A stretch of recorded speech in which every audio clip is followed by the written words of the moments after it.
Hello friends, welcome to my Shali's happy cooking. இன்னைக்கு நம்ம Shali's happy குக்கிங்கில் எல்லாருக்கும் பிடிச்ச சாம்பார் சாதத்துக்கும் தயிர் சாதத்துக்கும் சைட் டிஷ்ஷாக ஒன்று சாப்பிடுவோம்ல, அந்த பொட்டேட்டோ ரோஸ்ட்டு தான் இன்னைக்கு எப்படி செய்கிறதுன்னு பார்க்க போகிறோம். ரொம்ப சூப்பராக இருக்கும், தயிர் சாதத்துக்கு அல்டிமேட்டாக இருக்கும். வாங்க இதை எப்படி செய்கிறதுன்னு பார்க்கலாம். ஃபஸ்ட்டு ஒரு பேன் எடுத்துக்கோங்க. இதில் வந்து ஒரு 5 டேபிள் ஸ்பூன் அளவுக்கு எண்ணெய் சேர்த்துக்குங்க. எண்ணெய் நல்லா சூடான பிறகு ஒரு அரை டீஸ்பூன் அளவுக்கு கடுகு சேர்த்துக்குங்க.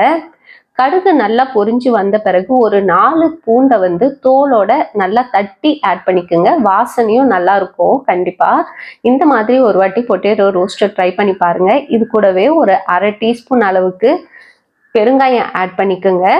இப்போ இது நல்லா பொரிஞ்ச பிறகு ஒரு 2 வெங்காயத்தை சின்ன சின்னதாக கட் பண்ணி ஆட் பண்ணிக்கோங்க.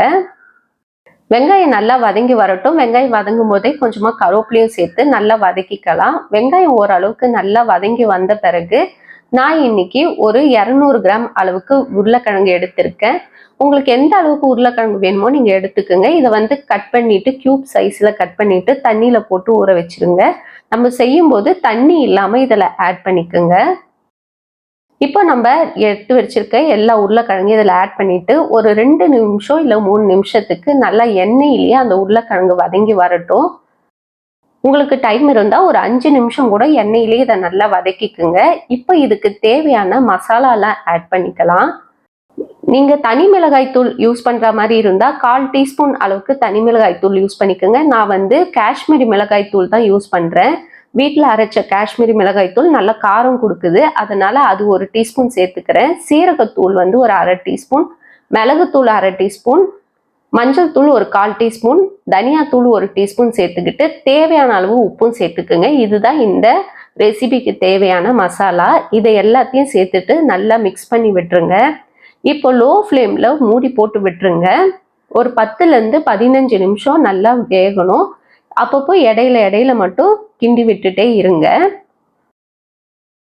சப்போஸ் உங்களுக்கு ரொம்ப அடி பிடிக்கிற மாதிரி இருந்தால் கொஞ்சமாக ஆயில் கூட சேர்த்துட்டு மிக்ஸ் பண்ணி விட்டு மூடி வச்சிருங்க.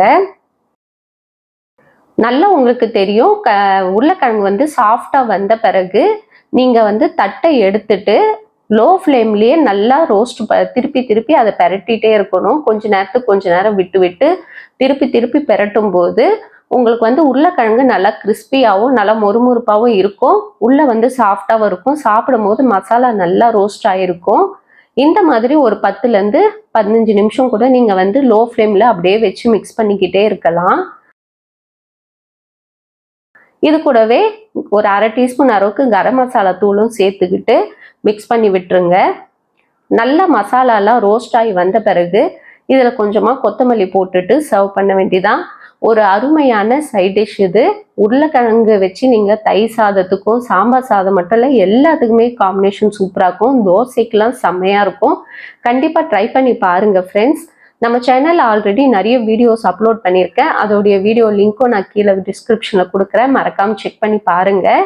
இந்த வீடியோ உங்களுக்கு பிடிச்சிருந்தா லைக் பண்ணுங்கள், ஷேர் பண்ணுங்கள், சப்ஸ்கிரைப் பண்ணுங்கள் ஃப்ரெண்ட்ஸ். இன்னொரு வீடியோவில் உங்களை சந்திக்கிறேன். பாய் பாய் ஃப்ரெண்ட்ஸ்.